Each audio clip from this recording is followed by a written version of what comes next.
Assalamualaikum warahmatullahi wabarakatuh. Sebagai umat muslim, kita pasti tahu mengenai kisah iblis yang diusir dari surga karena kesombongan dan keangkuhannya. Dia menolak perintah Allah untuk melakukan sujud penghormatan kepada Nabi Adam. Namun ternyata iblis juga pernah ingin bertaubat dan memohon ampunan kepada Allah Subhanahu wa Ta'ala. Kisah ini diambil dari kitab Tanbihul Ghafilin, karya Syekh Abul Laits As-Samarqandi.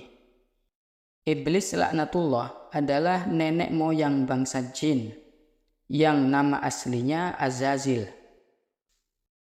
Suatu ketika, iblis datang kepada Nabi Musa alaihissalam.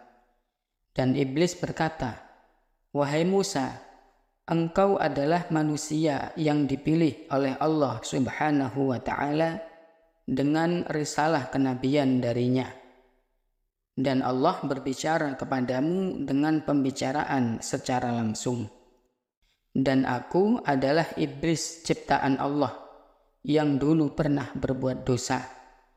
Dan saat ini aku ingin bertaubat atas dosaku itu. Maka tolonglah aku, mohonkanlah keringanan bagiku kepada Allah yang Maha Mulia, agar Dia menerima taubatku."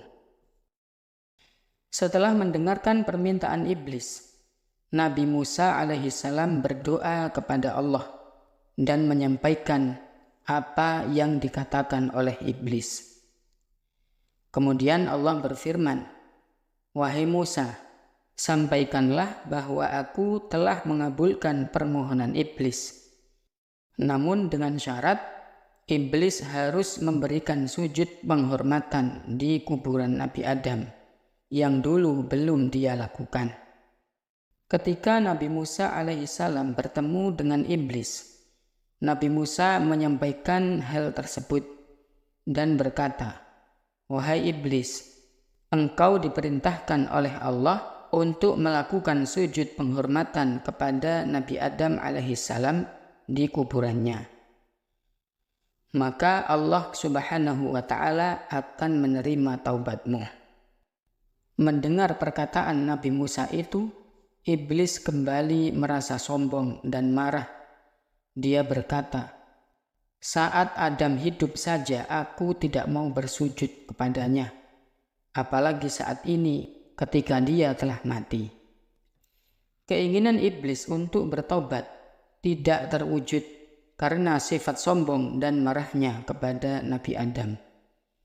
Iblis masih menyimpan dendam dan dia enggan untuk bersujud kepada manusia pertama itu. Iblis berkata, "Wahai Musa, sungguh engkau memiliki hak atasku, karena dirimu telah memohonkan keringanan kepada Tuhanku, dan aku punya hutang budi kepadamu. Maka dengarkanlah perkataanku ini.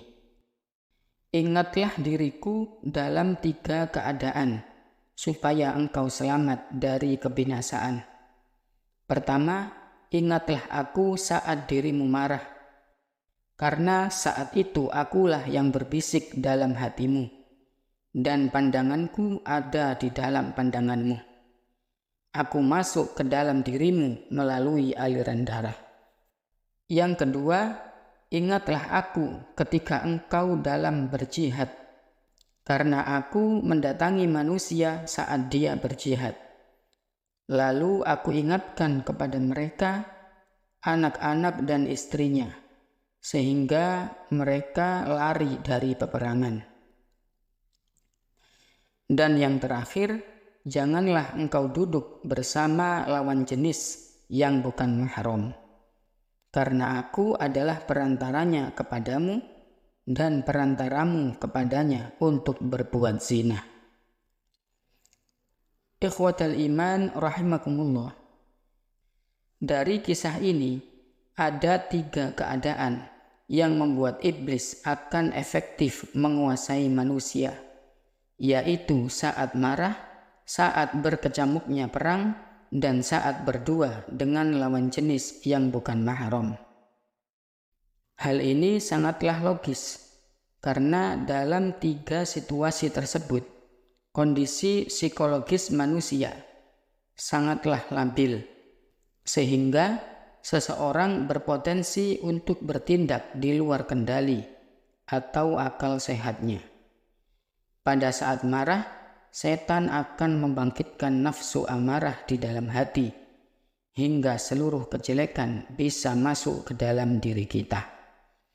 Marah adalah kunci dari segala perbuatan buruk. Itulah 3 nasihat iblis kepada Nabi Musa alaihissalam.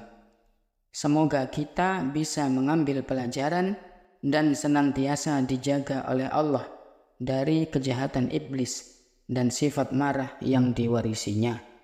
Wallahu a'lam bishawab.